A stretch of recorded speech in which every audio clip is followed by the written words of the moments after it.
Today I'm going to show you how to make sopes. So what you're going to be needing is this. It's called maseca.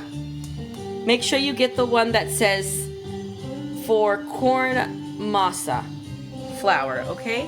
That's the right one that you'll need.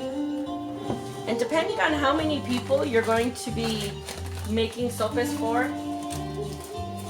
you just need a little bit, because a little bit does go a long way.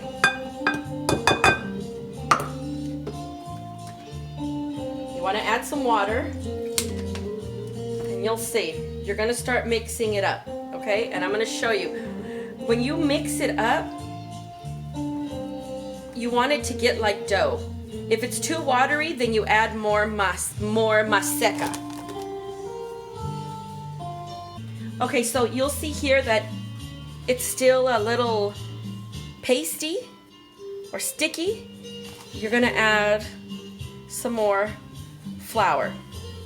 And this is what you want. You don't want it to stick. And there's going to be little lumps in there. You want to make sure as you go through it, you break those little lumps up. So this is what you want. I'm just showing you a little bit because it's just to show you how it's done. Okay? Okay, so after you do that, you're going to wash your hands again. And then it's up to you. You can use plastic. I use wax paper. So I put a little bit of maseca on the wax paper.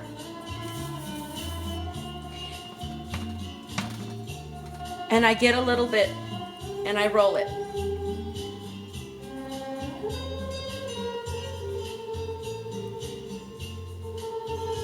So there's my ball. And then I put it in here, and what I like to use, because I don't want them too big, you roll it a little bit because you don't want the ball to stick to the top. Excuse me? And I use a little pan, and I press it. And you can do it more. Get a little flat. So once it's there, okay, so I made 2 of them. Depending on how big you want your sope, it depends on the ball that you're going to smash down. Also, you don't want them too skinny on the ends because there's another process. So this is what we're going to do now. We're going to take this little thing. We're going to put it in a pan with nothing in it. It's just the heat. And you're going to let it toast. So now that it's been in there for a little bit and you can actually move it, because once you put it in there, it sticks. You want to keep an eye on it. But once you can move it, you want to flip it over. Okay? And we're going to flip it again because we need this side. This all needs to be toasty. So this is what you want it to look like. Toasty. And because it's a little thick, you want to leave it on there just to get a little bit more toasty. But do not burn it. So what you want to do to all your sopes that you've already flattened and already toasted, you want to do them all like this. Get them all ready. And what we do is we put them in a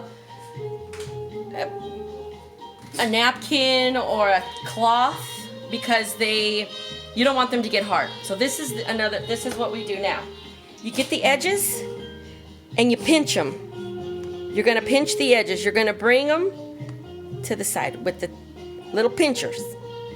Gonna pinch them because this is the border so that the fixings don't escape. Okay, and so after and don't pinch it too much. You pinch it too much, you'll rip the ends off, the corners. From here, you fry it in oil.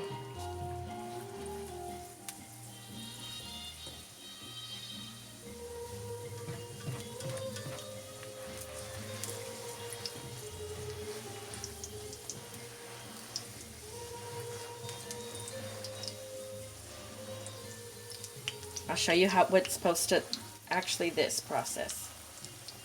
You want to flip it upside down also and make sure that it all gets fried up. So this is what you want your sopes to look like. And just to let you know, if you let them cool down before you pinch them, they will crack and break. So you want to make sure that they are like this to hold all the fixings in there.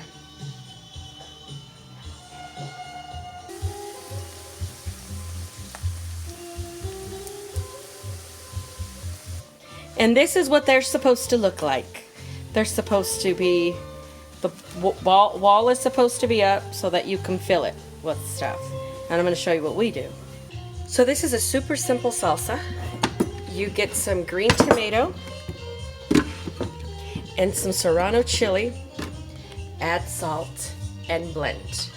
With this green salsa, you do not have to add water. The tomato, the green tomato, has enough juice inside that it will turn in like this, to the liquid.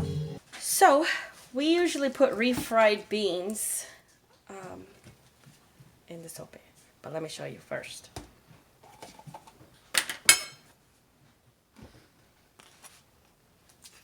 I mean, you can put whatever you want to put on yours. I'm just showing you how I make Juan's.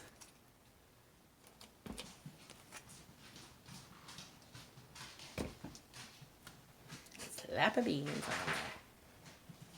Slap of beans.